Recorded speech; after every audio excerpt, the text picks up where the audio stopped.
សួស្តីបងប្អូនទាំងអស់គ្នាបងប្អូនថ្ងៃនេះដែរបងប្អូនកាលនឹងសាច់ហ្នឹងបងប្អូនប្រហែលជាអាចដឹងហើយថាថ្ងៃនេះខ្ញុំស្លអីដែរអញ្ចឹងថ្ងៃហ្នឹងគឺស្លឲ្យបុកគ្រឿងខ្លួនឯងបងប្អូនដោយសារថ្ងៃតនេះអត់ធ្វើទេអញ្ចឹងបុកគ្រឿងវាច្រើនតិចទៅ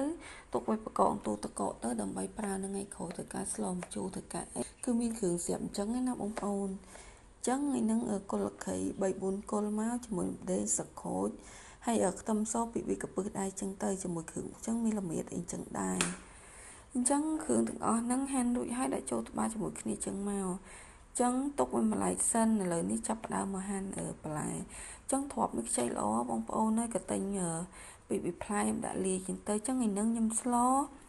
ជាមួយនឹងសាច់3ជាន់បងប្អូនអាចបានប្រើជាមួយត្រីអីទេសារស្លតែមួយចានបងប្អូនជឿទិញត្រីទាំងអីទៀតអញ្ចឹងប្រើតែសាច់ជ្រូក3ជាន់អញ្ចឹងហ្មងទៅអញ្ចឹងផ្នែកគ្រឿងគឺបុកខ្លួនឯងបែបហ្នឹងស្លទៅឈ្ងុយបងប្អូនស្លវាអត់ធំក្លិននេះអញ្ចឹងឈ្ងុយអញ្ចឹងគ្រឿងបុកគឺបុកម៉ត់ឲ្យបែបហ្នឹងបងប្អូនអញ្ចឹងដាក់ឆ្នាំងដាក់ប្រេងឆាចូលបន្តិចដាក់ប្រហុកចូលដាក់គ្រឿងចូលមកកូរលីងវាឲ្យឡើងឈ្ងុយបន្ទាប់មកគឺចាប់ដើមចាក់សាច់ចូលជាមួយគ្នាអញ្ចឹងទៅអញ្ចឹងផ្នែកសាច់ជ្រូកថ្ងៃហ្នឹងគឺខ្ញុំហាន់វាជាចំណិតស្ដើងស្អាងតូចបែបហ្នឹងបងប្អូន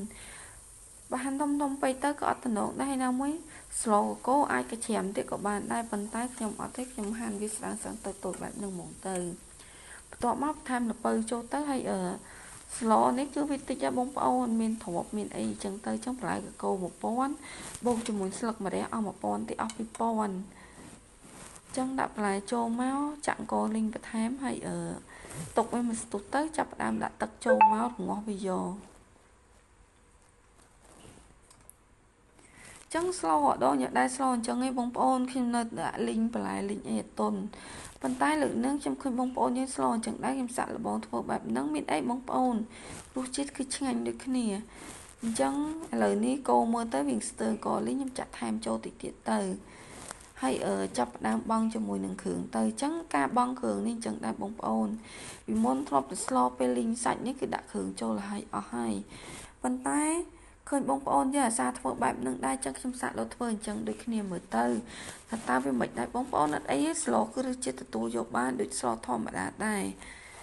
ចឹងដាក់ម្ទេសអីបន្ថែមចូលមកកូរច្បល់វាតិចទៅហើយទុកវាមកពុះទៀតទៅបងប្អូនឲ្យវាផុយបន្លែបន្តិច